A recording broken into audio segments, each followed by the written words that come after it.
my channel. This is my first video, so bear with me. I wanted to talk today about being your authentic self.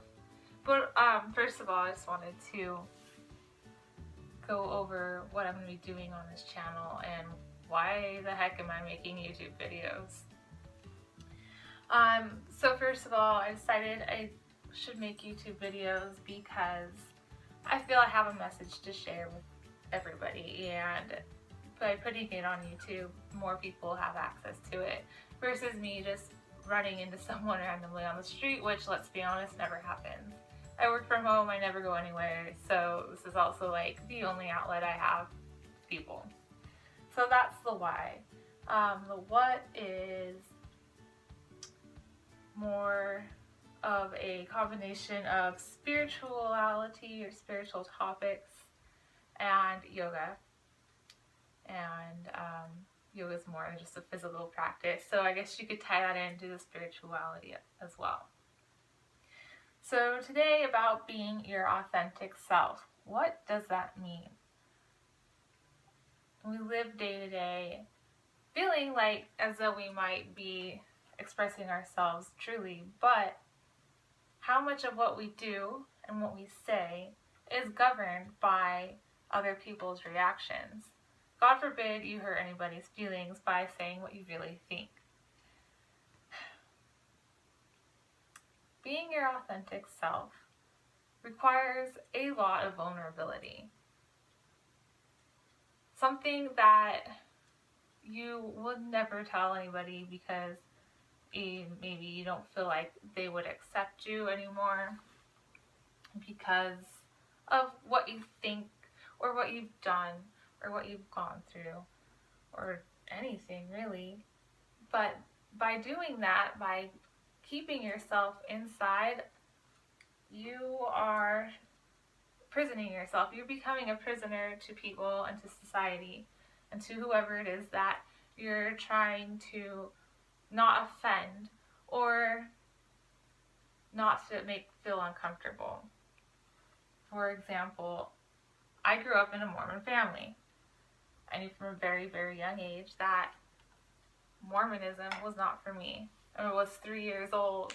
My parents put me in the little 3-year-old class at church, and I had a fit. I did not want to be there. I knew that this was not right for me. Not saying that Mormonism isn't right, because there is no such thing as right and wrong. It just wasn't right for me.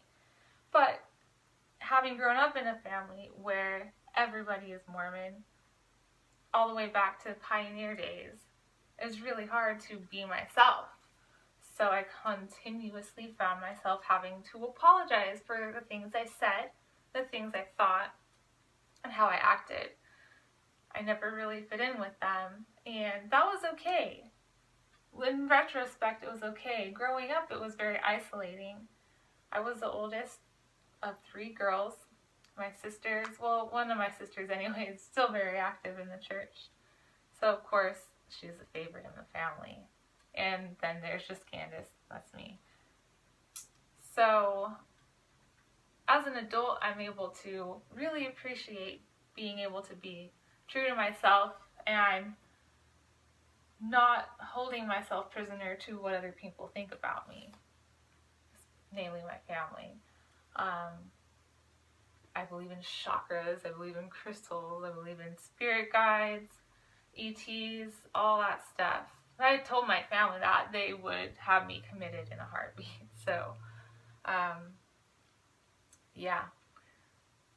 How can you be authentic to yourself, though? It doesn't just happen overnight. You have to work on it every day. It's a daily practice. And you never will be fully out. I mean, it's something you're working on every day for the rest of your life. It's a continual learning. But again, starting with that place of vulnerability, letting people into what makes you tick.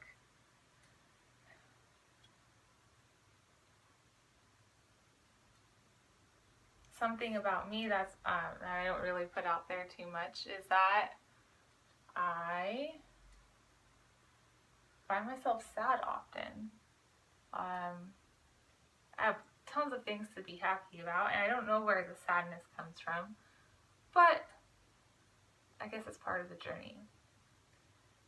So being able to be vulnerable like this and say how you feel and what makes you tick, and being honest about it, not coming from a place of self-righteousness, that's a good way to start. And being self-righteous, I mean having an opinion and believing that your opinion is the way, it is right, and no other opinions have any validity. So you might see something on the internet about vegans posting why veganism is right and it's the way and everyone else can just go to hell.